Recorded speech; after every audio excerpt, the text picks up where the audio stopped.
Qui a une idée fils dangereux? Un fils dangereux. Qui a une idée c'est quoi? Personne. Amen. Un fils dangereux, c'est comme quelqu'un de déloyal. Amen. C'est un fils qu'en temps de crise, il t'abandonne. Quand il n'y a pas la nourriture à la maison, il va voir chez le voisin. Amen. Alors qu'un fils loyal, un fils à qui on peut faire confiance, celui-là, quand il n'y a pas la nourriture, il s'assoit à la maison, il dit même s'il y a le riz sec, on mange et puis on dort comme ça. Amen. Il est là dans tous les bons et les mauvais moments de la maison. Il n'abandonne pas. Amen. Un fils dangereux, c'est celui-là que lorsqu'il y a un problème, il bat les masses. Amen. Et ce soir, l'un des points qui démontre qu'une personne est un fils dangereux, c'est qu'il attaque ses frères. Amen. Un fils dangereux attaque ses frères. Lorsque son frère fait quelque chose de mal, il expose la personne, il critique la personne avec les autres frères, ou bien il part et puis il critique son père avec le voisin. Amen. Imagine un peu, tu as un fils et je ne sais pas quel exemple je vais prendre. Et puis je ne sais pas ce que tu fais. Tu as un fils et puis tu n'es plus pas ton linge. Amen. Ta chambre en désordre. Et ton fils va te critiquer chez le voisin en disant que oh, sinon il abuse quoi. Sa chambre est tout le temps en désordre. Là il faut encore me demander de plier son linge. Avec le voisin, ça va te plaire. Ton fils qui critique avec le voisin. Tu n'as pas une petite idée de ce que tu peux faire à ton fils. Amen.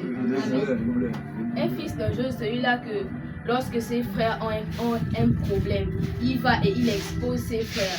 Du genre, si Nathan n'a pas lavé ses assiettes le matin, on a bastonné Nathan, il va voir son ami le matin, il va dire Nathan, tu vois, Nathan là, il ne fait pas les travaux, il est sale. Non, Nathan, où tu vois là, non, Nathan, pardon, c'est lui qui a les copines, c'est lui qui ne lave pas son linge, c'est lui qui fait n'importe quoi, mais le plus, il ne fait même pas les travaux à la maison.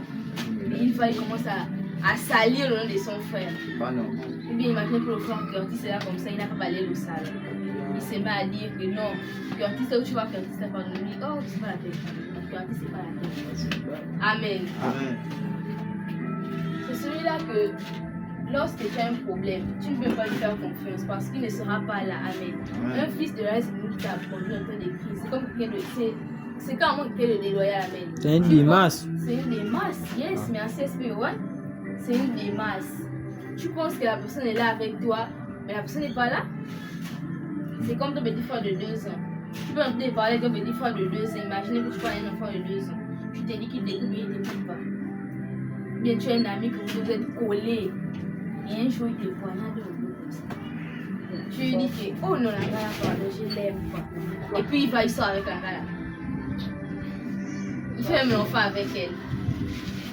Non, mon Dieu, tu vas te sentir comment? C'est ça un fils dangereux. Amen. C'est quelqu'un qui n'a pas, il n'a ni chaud, lui ça ne lui fait ni chaud ni froid, il ne se dit pas que celui qui a besoin qui aura des répercussions, ce ne sera pas moi mais ce sera l'autre. Amen.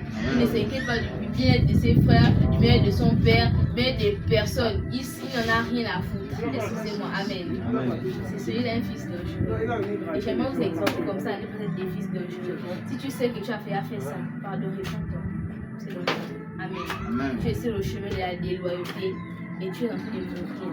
Amen. Reviens sur le droit chemin. Est-ce que nous pouvons nous lever comme ça? Tu vas lever ta voix comme ça et tu vas juste finir 5 minutes. Tu vas dire à Dieu, Seigneur,